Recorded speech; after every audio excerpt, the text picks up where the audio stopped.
एक बार की बात है, एक गांव में बहुत ही पुराना बरगद का पेड़ था। उस पेड़ के तने में बहुत ही जहरीला सांप रहा करता था। जब भी कोई उस पेड़ के पास से गुजरता तो सांप उस पर हमला करने की कोशिश करता।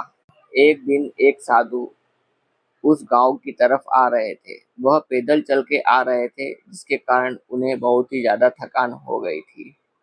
तो उन्हें उसको बरगद का पेड़ नजर आया और वो बरगद के पेड़ के नीचे आराम करने के लिए उन्होंने देखा कि पेड़ के तने के अंदर से एक सांप सरसराते हुए उनकी तरफ आगे बढ़ा और फन फैलाकर उन्हें डराने की कोशिश करता। साधु ने देखकर उसकी तरफ देखकर एक मंत्र कहा और सांप शांत अपना फन नीचे फैलाकर बैठ गया। साधु ने सांप को कहा, तुम बिना मतलब बेचारे जानवरों और लोगों को क्यों परेशान करते हो? साधु ने कहा कि चलो मैं तुम्हें एक मंत्र बताता हूँ जिससे तुम्हारा मन शांत और तुम अपने आप को भगवान के पास पाओगे।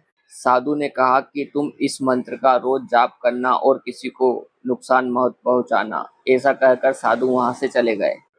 कुछ दिनों बाद गांव वाले ने ध्यान दिया कि सांप अब किसी को डस नहीं रहा है और किसी को परेशान नहीं कर रहा है। कुछ देर बाद वहां कुछ बच्चे खेलते खेलते आए और सांप को परेशान करने लगे। सांप को कई डंडियों से मारते और सांप को उठाकर गोल घुमा के फेंक दिया। सांप को बहुत ही भारी चोट आई। फिर भी सांप ने किसी बच्चे पर हमला नहीं किया और वो शांत से अपना जाप करता रहा। फिर धीरे धीरे रेंगते रेंगते वह अपने बिल के पास पहुंचा। सांप को चोट लगने के कारण वह वहां से हिल डुल नहीं पाया और वहीं बरगद के पेड़ के नीचे फल और पत्तियां खाकर वह अपना जीवन यापन करने लगा। सांप को ऐसा जीवन यापन करते काफी समय हो गया था। फिर साधु उस गांव में आए और सांप के पास में पहुंचे, सांप से मिले। सांप ने जिस बिल से अपने बिल से बाहर आकर साधु को प्रणाम किया।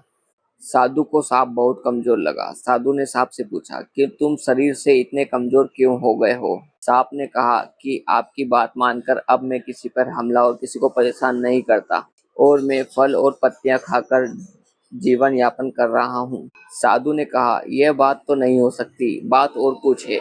आप सांप से कहा कि तुम मुझे पूरा खुल के बताओ।